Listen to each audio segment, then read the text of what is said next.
The small-town diner smelled of coffee, grease, and fried bacon. The kind of place where locals came every night, where the booze were cracked but comfortable, and the jukebox still played old songs that no one listened to anymore. At the far corner, near the window where the neon sign flickered, sat Henry Carter, a black veteran in his late 60s, wearing an old army cap that had faded in color and a jacket heavy with patches and pins that carried his history. He was a quiet man, polite and steady, one who never demanded attention. But his presence carried weight, the kind of weight built from years of service, discipline, and sacrifice. He sat patiently, his hands resting on the table, his eyes scanning the menu, though he had probably already decided on something simple, maybe just eggs and toast with coffee. The diner was not crowded that evening. Only a few families eating, a young couple by the window sharing fries, and two old men at the counter watching a muted TV.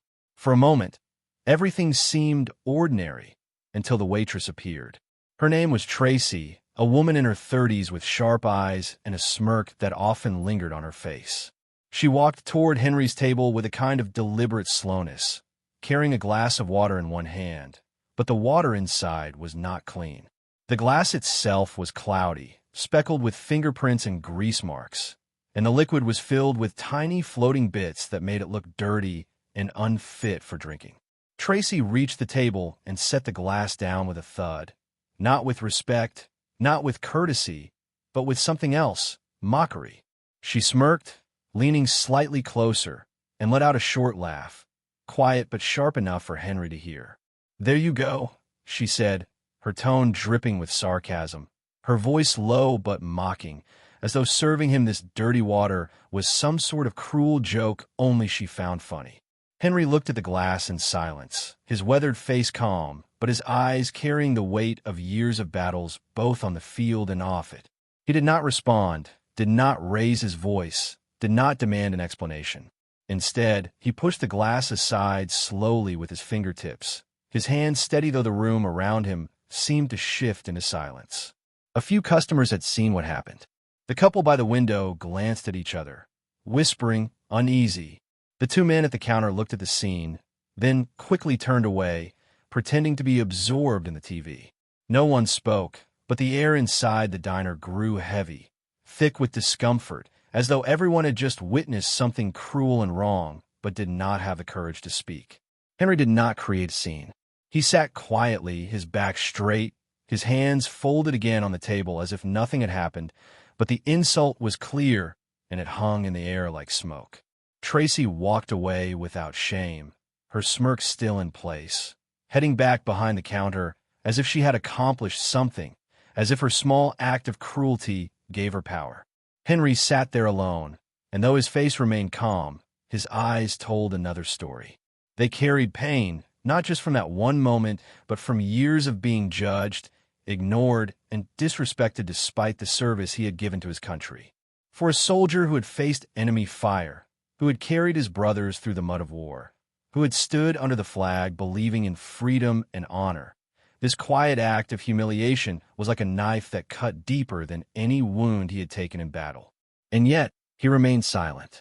Silence, however, has a power of its own. The diner buzzed again with low chatter, but everyone knew what they had seen. Some felt guilty for not speaking up, others felt angry but stayed seated, and still others tried to ignore it, hoping the moment would pass. But moments like these never really disappear. They linger, they echo, they burn in memory until they demand to be faced.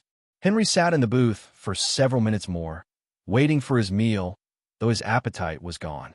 He kept his dignity intact, refusing to let a cruel act break his composure. And that was the first sign that this story was not over. For when someone mocks a man who has given everything, when someone laughs at a veteran who fought so others could live free, the truth does not stay buried. It finds a way to come to light, and when it does, it can change everything. The question was not whether this small act of cruelty mattered. It was how much weight it would carry once the right eyes saw it.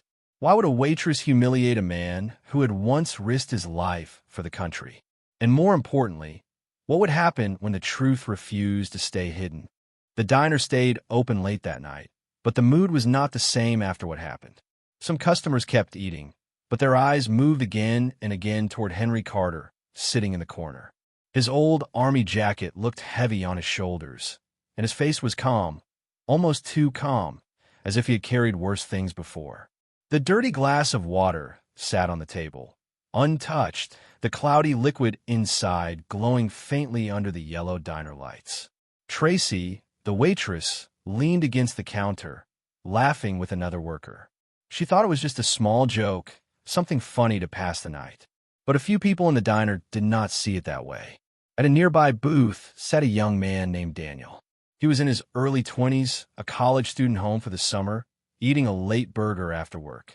Daniel watched everything, and something inside him felt sick. He remembered how his grandfather used to tell him war stories, how soldiers like Henry Carter had gone to dangerous places so others could live free. And now here was a soldier, old and tired, being mocked for no reason. Daniel clenched his fists under the table. He wanted to say something, but his voice caught in his throat. At another table, an older woman named Mrs. Green watched too. She was in her 70s, with white hair tied back in a bun. She recognized Henry the moment he walked in. Years ago, she had seen him at the town's Memorial Day parade, marching with other veterans. She remembered the crowd cheering, the flags waving, the pride of that day. Seeing him humiliated like this broke something inside her. She whispered to her friend beside her, "That man wore the uniform for us. This is wrong." Henry did not argue, did not raise his voice. He simply took out his wallet, placed enough money for a meal on the table, and stood up. Slowly, he walked to the door, his boots making dull thuds on the old diner floor. He did not look at Tracy. He did not look at anyone. The doorbell jingled as he left, and the cold night air rushed in for a second before the door closed again. Silence followed. Inside, some people shifted uncomfortably in their seats. One man muttered, "She went too far." But no one spoke louder. Tracy shrugged, picked up the dirty glass, and dropped it into the sink.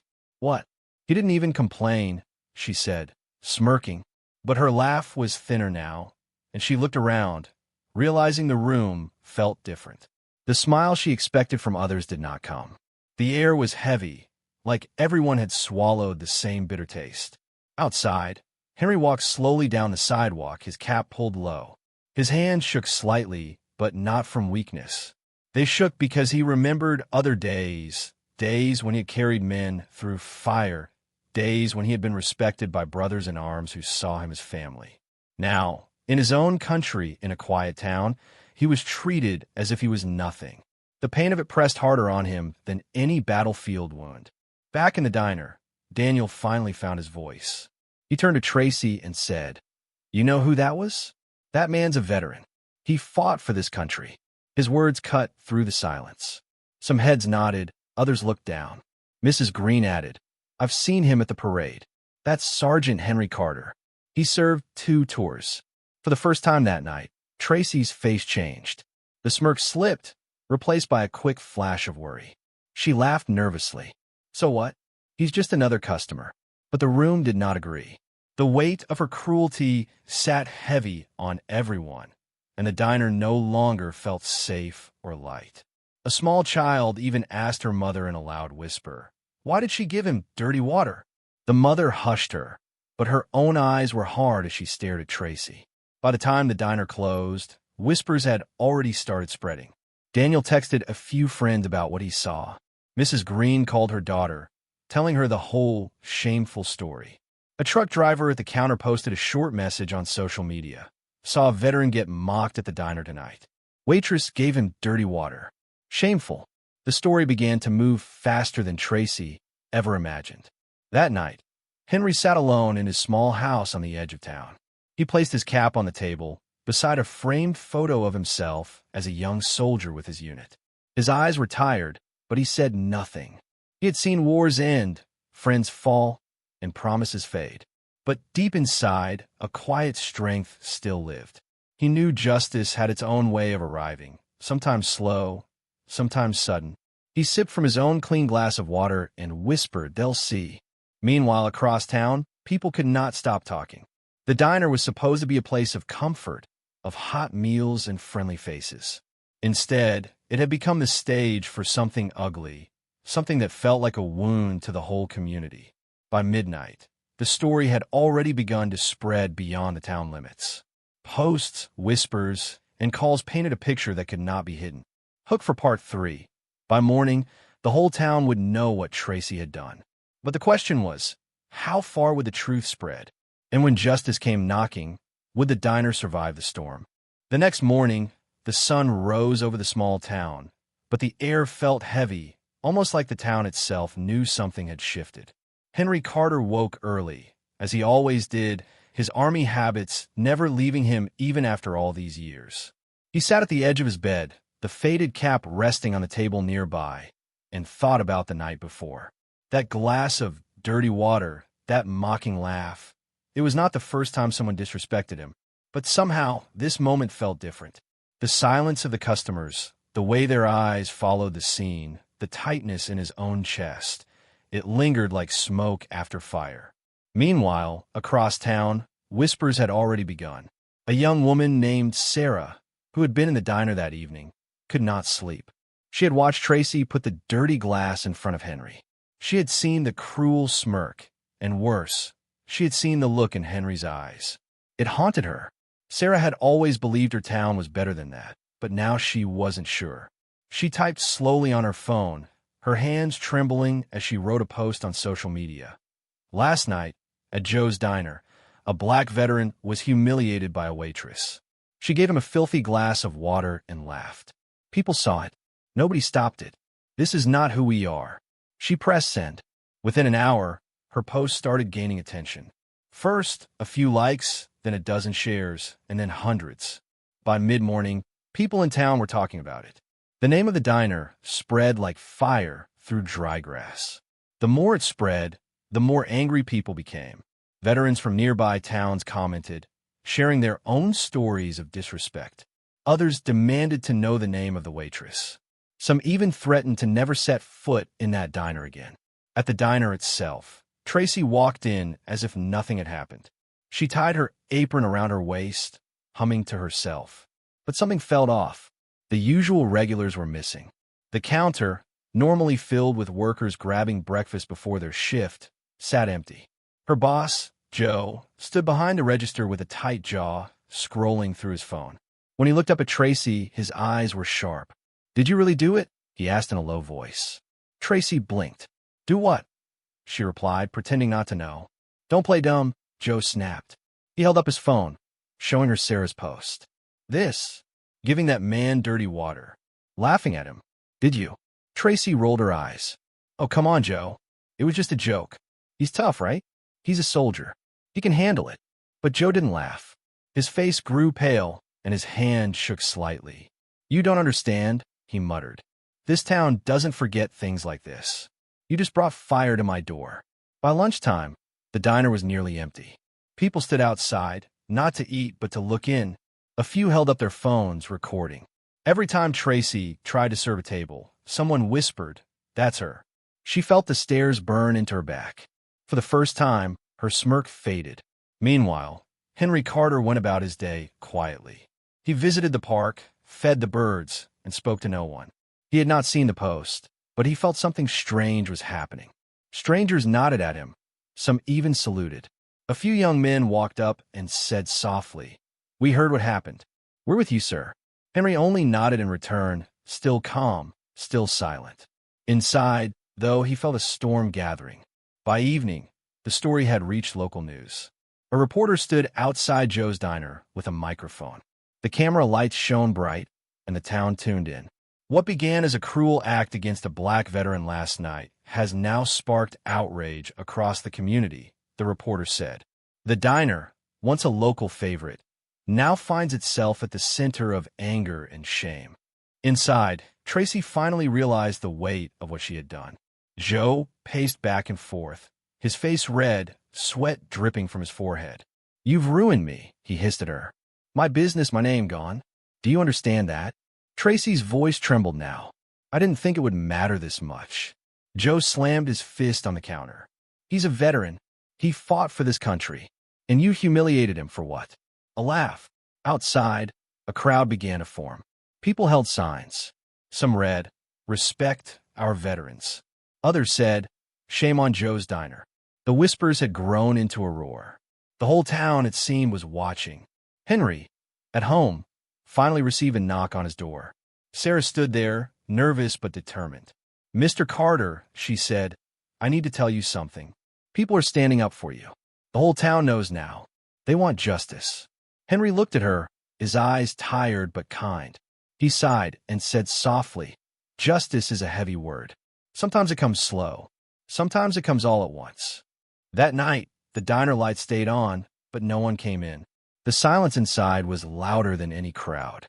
And Tracy, once so proud and smug, sat in the corner, her hands shaking, realizing that one cruel act had turned her world upside down. The town was waiting for the next step. Would the diner survive, or would justice fall harder than anyone expected? The next morning, the small town of Millstone was buzzing.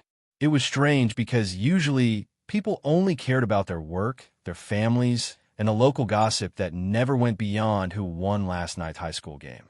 But today, something different floated in the air. At the coffee shop across the street from the diner, two old men sat at the counter whispering. "Did you hear what happened to Henry Carter last night?"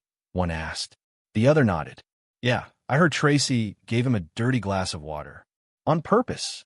Their voices were low, but their eyes told a different story. They were angry. Everyone in town knew Henry Carter. He had lived there for years, always quiet, always respectful. He helped fix broken fences, shoveled snow for neighbors, and volunteered at the Veterans Hall even when his legs hurt too much. He wasn't rich, and he didn't brag about his past, but people knew he had served overseas. He had seen war, and yet, when he came home, instead of being treated like a hero, he was humiliated by someone who should have shown kindness. At the gas station, a young man scrolled through his phone. He had filmed part of the scene from the diner the night before. It wasn't long, just a clip of Tracy dropping the dirty glass with a cruel grin and Henry's calm, broken look. He uploaded it to social media. Within hours, the video spread. At first, only a few people shared it. Then more. Soon, strangers who had never heard of Millstone were commenting. "This is disgusting," one wrote. "How can anyone treat a veteran like that?" Another said. The clip was short, but it was enough. The world outside the small town was starting to see. By noon, the diner's booths were empty. Usually it was packed during lunch, the sound of plates clattering and people laughing echoing through the room. But not today. Tracy stood behind the counter, chewing gum and frowning. "Where is everyone?" she muttered. The manager, Mr. Grayson, tried to calm her down. "It's just a slow day," he said, though sweat shined on his forehead. Deep down, he knew it wasn't just a slow day. People were talking. People were watching. And worst of all, people were starting to judge. Henry stayed quiet. He didn't call the news, didn't shout in anger, didn't even argue when he saw his face online. He simply went about his day, fixing an old neighbor's porch and buying groceries for a widow down the street. But people noticed his silence. And somehow, his calmness made the town's guilt grow heavier. A man who had risked his life for his country didn't deserve to be treated with cruelty. And the fact that he wasn't screaming for attention made the truth louder. That night, at the town bar, a group of locals argued. One man said, "It's not a big deal. It was just a glass of water." But another slammed his fist on the table. "No, it's more than that. He served this country. He fought for us." And she laughed in his face. The room grew tense. People shifted uncomfortably. Nobody wanted to admit it, but the second man was right. It wasn't about water. It was about respect, about dignity, about the way one human should treat another. The next day, the story spread even further. Local news reporters showed up outside the diner with cameras. They asked questions, but Mr. Grayson avoided them. Tracy, however, enjoyed the attention. She stood outside, arms crossed, saying it was just a joke. People are too sensitive. But the more she spoke, the worse it got. Reporters captured every word.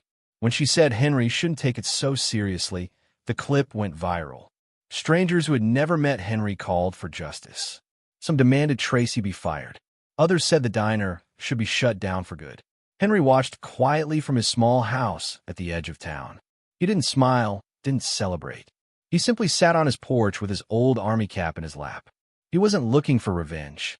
All he had ever wanted was a little respect, a clean glass of water, a reminder that his service still mattered. By the third day, the diner was nearly empty. The booze were dusty, the air smelled stale, and the register barely rang. The staff whispered nervously in the back. Mr. Grayson rubbed his forehead, worried about bills and the future. Tracy, however, still refused to apologize. "He's just one man," she said coldly. "Who cares?" But she was wrong. It wasn't just one man. It was every man and woman who had ever worn a uniform. It was every person who believed in fairness. It was the entire town, now forced to look in a mirror and ask, what kind of people are we if we allow this? And as the sun set over Millstone, shadows falling over the empty diner, a storm was brewing. The people were angry. The world was watching. And justice was closer than anyone realized. Hook for next part. What happens when the whole town finally decides they've had enough, and the diner becomes the target of their outrage? The next morning, the diner that once smelled of coffee and pancakes no longer had its usual quiet charm. Instead, the sidewalk outside was filled with voices, signs, and cameras. A protest had begun. Men and women of all ages stood side by side, holding banners that read, "Respect our veterans," and "No room for hate." Cars slowed down to see the commotion, some honking in support, while others simply stared in disbelief. The diner had become the center of the town's storm. Henry Carter had not asked for this. He had gone home quietly after the painful incident, but by now his story was everywhere. Local news channels replayed the shaky video again and again, showing the moment when Tracy placed the dirty water before him and laughed. The clip spread online, reaching not only nearby towns, but people across the state. Social media burned with comments, some filled with anger, others with sorrow. "How can anyone treat a veteran like this?" one post read. Another said, "This man deserves honor, not humiliation." Inside the diner, the owner, Mr. Dawson, sat behind the counter with his head in his hands. He was an older man, tired from years of running the place, but he had never seen anything like this. The booths were empty. The phone rang non-stop with angry voices, and outside, the chants grew louder. Tracy, the waitress at the center of it all, sat in the back room with her arms crossed, pretending to be unmoved, though her hands trembled slightly. By noon, a crowd had gathered so large that police officers arrived to keep order. They did not try to silence the protest. Instead, they made sure things stayed peaceful. Among the protesters was a group of veterans. They stood tall in their caps and jackets, medals glinting under the sun. Each one had a story. Each one carried scars, some visible, some hidden. They were not there to cause chaos, but to stand with one of their own. Henry watched from across the street. He had not planned to come, but something inside him said he needed to see this with his own eyes. His daughter walked beside him, holding his arm tightly as if to remind him he was not alone. When people spotted him, a hush fell over the crowd for a moment. Then, as if moved by one spirit, they began to clap. The sound rolled through the street, growing louder with every second. Henry lowered his head, humbled by the sudden wave of respect, but inside his chest, he felt a warmth he had not felt in years. Reporters rushed forward, microphones in hand. "Mr. Carter, how do you feel about what happened?" one asked. Another shouted, "Do you forgive the waitress?" Cameras flashed as the questions poured in. Henry raised his hand gently, and the crowd grew silent. His voice, though soft, carried a weight that made everyone lean closer. "I did not ask for this," he said. "I only wanted a quiet meal, a simple evening. But when someone mocks a veteran or anyone for the color of their skin or for who they are, it is not just about me. It is about what kind of town we want to live in, what kind of people we choose to be." His words cut through the noise, and for a moment, even Tracy, watching nervously from the diner window, felt their sting. Henry's daughter looked at him with pride, tears in her eyes. The crowd erupted again, louder this time, chanting his name. Some of the protesters raised their signs higher. Others reached out to shake his hand. It was no longer just about the glass of dirty water. It had become a fight for dignity, for justice, for respect. Inside, Mr. Dawson finally stepped out. His face was pale, his hands shaking. Standing on the diner's steps, he cleared his throat and addressed the crowd. "I want to say I am deeply sorry for what happened in my diner," he began. "This is not who I thought we were. This is not who I want us to be." His voice cracked, but he pressed on. "I promise there will be consequences and changes. No veteran, no person should ever be treated with such disrespect." Some people listened, others shouted back angrily. Tracy stayed hidden, unwilling to face the crowd or the man she had humiliated. But the damage was already done. The diner, once a place for Sunday breakfasts and late-night coffee, now stood as a symbol of shame. Henry did not shout. He did not curse. He simply looked at the building one last time, then turned away. His quiet dignity spoke louder than any protest sign. The people saw it, and they followed his lead. Slowly, the crowd began to march, not in anger, but in unity. Their voices carried through the streets, echoing in every corner of the town. Justice. Respect. Justice. Respect. That night, the story appeared on national news. The images of the protest, the chants, and Henry's calm, powerful words spread across the country. Thousands of people who had never heard of that little town now knew about the glass of shame and the dignity of one man who refused to be broken. The diner's lights were turned off before midnight. A closed sign hung on the door. But the story was far from over. The town itself had been shaken awake, and the question remained, would it change for the better or slip back into silence once the cameras were gone? Henry sat at home that evening with his daughter. They ate dinner in peace, the television muted. He looked at her and smiled faintly. "Sometimes," he said, "justice doesn't come the way we expect, but it comes." The sun rose slowly over the small town, but the light did not bring peace. Instead, it revealed the damage done to Tracy's diner. Angry words were spray-painted across the windows. Signs were nailed to the front door. "Respect our veterans," and "Shame on hate." The once busy parking lot was empty, silent, and cold. Henry Carter sat in his modest home, watching the local news. Reporters stood outside the diner, describing how the place that once served families was now a symbol of division and shame. The veteran had not asked for any of this. He never wanted his quiet meal to become a storm. But now, the town was forced to look at itself in the mirror. Inside the diner, Tracy sat at a booth with her head in her hands. Her staff had quit one by one. The cook said he couldn't work for someone who humiliated a soldier. The young waitress who once smiled at everyone said she was too ashamed to keep serving customers under Tracy's orders. By morning, Tracy was alone in her own business. The smell of old grease hung in the air, but the sound of life was gone. Across town, the mayor held an emergency meeting. Community leaders, veterans, and townspeople gathered in the hall. The room was crowded, voices angry and loud. Some demanded the diner be shut down permanently. Others shouted for calm, saying it was only one mistake. But when Henry slowly walked into the room, silence fell. Everyone turned to face him. He wore the same old jacket with the faded medals. His face was calm, but his eyes carried the weight of years of service. He cleared his throat and spoke softly, but his words cut through the room like thunder. "I did not fight for this country to be treated as less than a man," he said. "I did not risk my life overseas just to come home and be handed dirty water. This is not about me. This is about respect. Respect for every man and woman who gave something for this nation, no matter the color of their skin." The room erupted in applause. Some people wiped away tears. Henry didn't shout, but his truth carried more power than any angry voice could. The mayor stood and announced that the town would review the diner's license, citing health violations and discrimination. It was clear the diner's days were numbered. That evening, Tracy tried to reopen. She unlocked the doors and turned on the lights, but no one came. The stools at the counter stayed empty. The booths stayed cold. Cars drove by, but never stopped. Even her suppliers refused to deliver food. The town had made its choice. For the first time, Tracy began to feel the weight of her actions.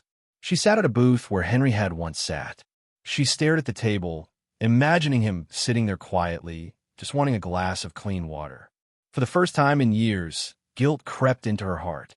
Meanwhile, Henry's neighbors brought him meals and knocked on his door just to thank him. Children came with hand-drawn pictures of flags and wrote, "Thank you," in crayon. The local church organized a dinner in his honor, filling the hall with laughter, music, and food. Henry, once invisible, was now seen by everyone. But the story was not over. News crews from bigger cities arrived. Reporters stood outside the boarded-up diner, saying the small town had become a lesson for the nation. Commentators on TV debated the story. Some called it justice. Others called it a wake-up call. That night, Tracy sat alone inside her dark diner. She thought about the laughter she once shared with regulars, the sound of plates clattering, and the smell of fresh coffee. All of it was gone, not because of outsiders, not because of unfairness, but because of her own choices. For Henry, the night was different. He sat in his living room, listening to the quiet. He thought of the soldiers who never made it home, of the friends he lost in distant lands. He whispered a promise to them, that he would keep standing, even in silence, even when it hurt. The next morning, a notice was nailed to the diner's door. It read, "Closed until further notice. Health and conduct violations." The news spread quickly. The diner that once stood at the center of town life was now nothing but a broken shell. Hook for Part 7, but justice has two sides. What happens when guilt turns to desperation? And when the one who caused pain decides to fight back against the very truth that destroyed her?